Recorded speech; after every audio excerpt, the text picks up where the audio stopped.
In this episode, we're going to set up Permit.Phoenix to configure authorization in a Phoenix LiveView app.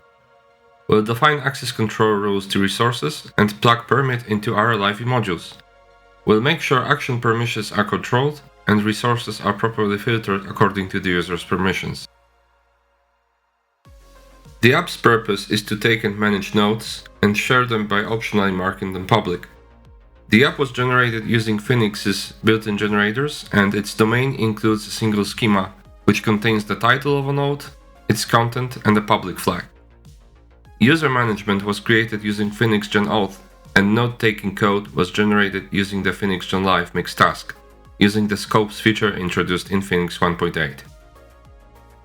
This means that the generators automatically scope the schemas and views to the current user's ID. Any node a user creates, like the public one seen here, will not be visible by other users. Even though the new node is public, it's not configured to be visible by others yet. When John tries to navigate manually to Mike's nodes, it's being filtered out by Ecto, and an error is thrown, resulting in a 404. We'd like to allow Mike and John to see each other's public nodes, while the private nodes will remain hidden to others. Also, we'd like to ensure that nodes marked as public can still only be edited or removed by their owner, and authorization errors should be handled gracefully.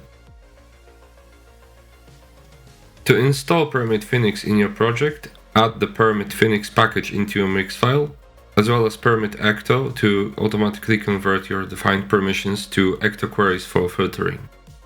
Now let's create the authorization module, which is Permit's entry point.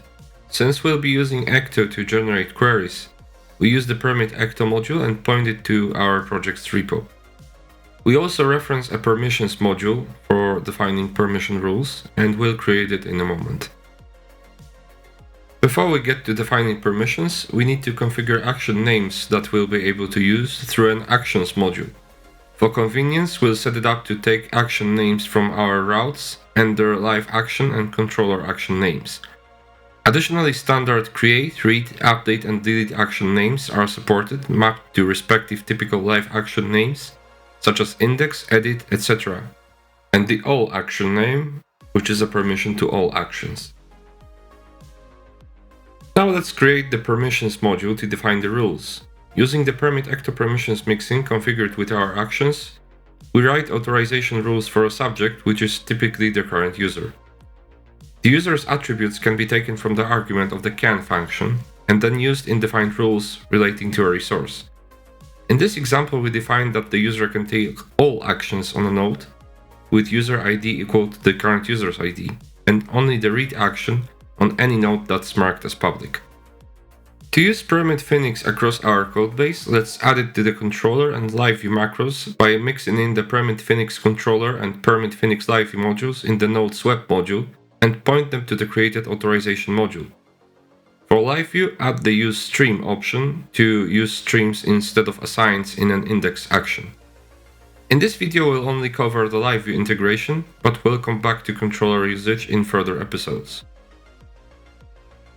To make it work, we need to hook into the mounting phase for relevant LiveView routes.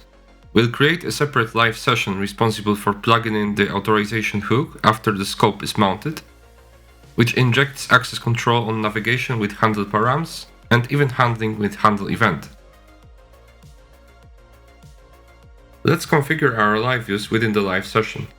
The index module is responsible for listing the resource scope to the current user's permissions, so it needs to show all records owned by the current user and public records created by others.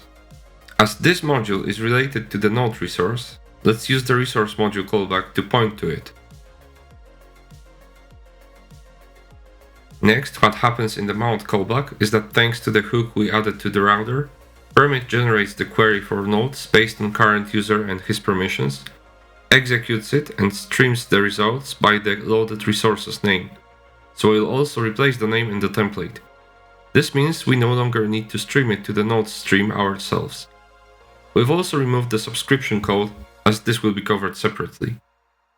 Now let's plug in event authorization by adding the permit action module attribute before the delete event handler.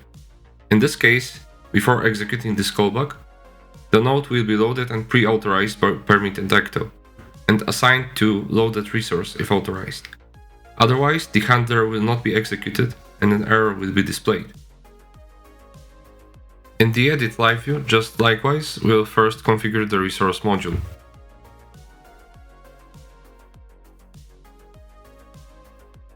Then, since this module is reused by both the update and create forms, we need to split the default save event handler into two separate ones and annotate each of them with the permit action module attribute.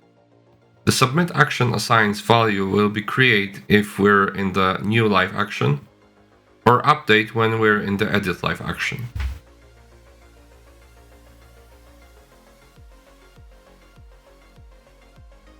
Coming back briefly to the index LiveView, we can see that the records have been correctly filtered.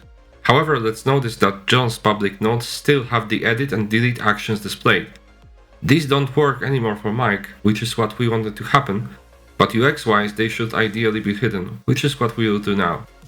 Let's import the app's main authorization module, which contains the can function, which we'll use to ask for permission to a specific action on a record, as well as predicate functions for each action name generated using the actions module. Now we're going to wrap each action link in a conditional block that asks for a specific permission for the current user to perform the action on the node record.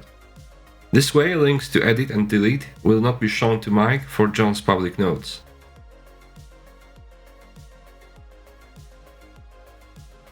The final LiveView module to cover is the show module. Just as in index, we'll import the node's authorization module to hide the delete button where needed. Let's also change the assign name from the default nodes to permit's loaded resource name.